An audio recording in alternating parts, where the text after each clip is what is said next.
page, if I might, because the United States is in the midst of a border crisis like nothing we've ever seen before.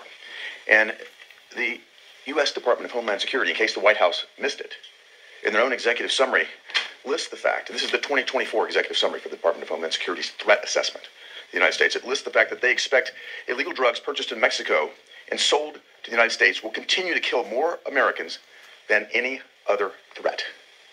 This is from the Department of Homeland Security's executive summary. I encourage you all to read it.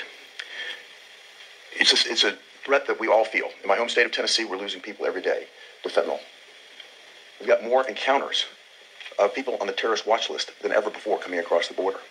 In fact, well over 170 different nationalities have been apprehended crossing the border illegally since Joe Biden took office. We have a national security threat of epic proportions in our border.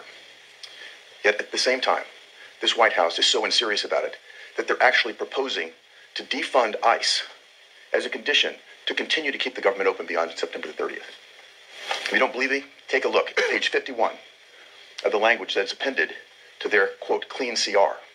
On page 51, it gives them the authority to reprogram all of ICE's funding, over $8 billion, to reprogram that and turn ICE into a resettlement agency. All of these funds can be reprogrammed to more rapidly push people into America. Instead of buying plane tickets to send people that have come here illegally, often many of them with violent criminal records, instead of buying plane tickets to send them back to their home country, ICE will now be buying plane tickets to send them to a town near you or me. This is egregious. It's got to stop, and I'm glad that my colleagues have joined me today to bring attention to what's happening at our southern border. And with that, I'd like to introduce my colleague, Senator John Barrasso. Joe Biden has surrendered our southern border. He surrendered it to drug dealers, criminal cartels, and gang members. We're still waiting the numbers from last month, but it looks like it's going to be an all-time high, a record-breaking month of over 250,000 illegal immigrants coming into the United States. They get here, and then they vanish. That's what we're dealing with in the United States today. This is a billion-dollar criminal cartel who is flooding our border, our southern border, with illegal immigrants and deadly drugs. Criminals are coming from all around the world. Africa, the Middle East, and China. It used to be that border states and border cities were some places in Texas or some places in Arizona. No, not anymore. The City Council of Chicago and the Mayor of New York have actually said that their own cities are being destroyed by the illegal immigrants who continue to come. And remember, these are sanctuary cities. Every state in the country has been impacted by this. My home state of Wyoming, the fentanyl deaths, it's a major death. It's a killer. Fentanyl is a major killer all across the United States. And what does our incompetent president and the Democrats in the Senate do? They keep their heads buried in the sand. As we've just heard from Senator Hagerty, now they want to defund ICE, Immigration and Customs Enforcement. What do they want to do with the money? They want to set up a welcome wagon to set up housing and services for those folks.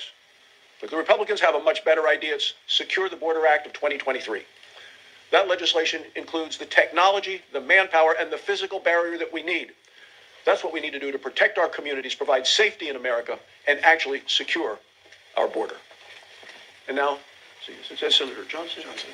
Okay, Senator Capito. Yeah. I want to thank Senator Hagerty for calling us together and joining my colleagues here to talk about an issue that is front and center on just about every American's mind. It is true. This is a 50-state problem. The fentanyl problem in my state is particularly difficult.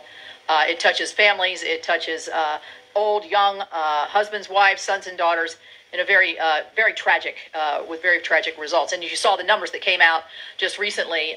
Those numbers are going up. It was 111,000 lives were lost to overdoses last year. That is up from the year before. So it's very stunning. When you think about the border, our West Virginia National Guard just joined the Texas National Guard on Operation Lone Star on the border and near Eagle Pass. And basically, the impressions that I got after talking with them, the word that was repeated often from all of them was how shocked they were at the situation, how out of control the situation is. And so hats off to the state of Texas for what they're doing in our other border states, because they've got a really, really tough with no support or very little. But I think as you look at the numbers that are coming over, I think we need to look even further as to what's happening, as Senator Hagerty said, what's happening in the interior once they get here. It is catch and release. You come in, you register, and you're on your way. And then guess what? You wait 10 years 10 years before your case is actually heard, if it gets heard even then, because of the backlog. There's 6 million people in the backlog right now, and you can imagine it's doubling every 3 years because of the inadequacy of the Biden administration to address this very difficult issue. And so, we could do quicker turnarounds. We could do quicker denials of asylum. We could do a lot right there on the border to help with this issue. But this administration has refused to do that. So this is a broken system that the president won't face. And, we keep talking about it, but I don't hear him talking about it. I don't hear the administration talking about it. I hear them trying to talk about everything but this very difficult issue that is on top of everybody's mind: illegal immigration. Senator Cornyn.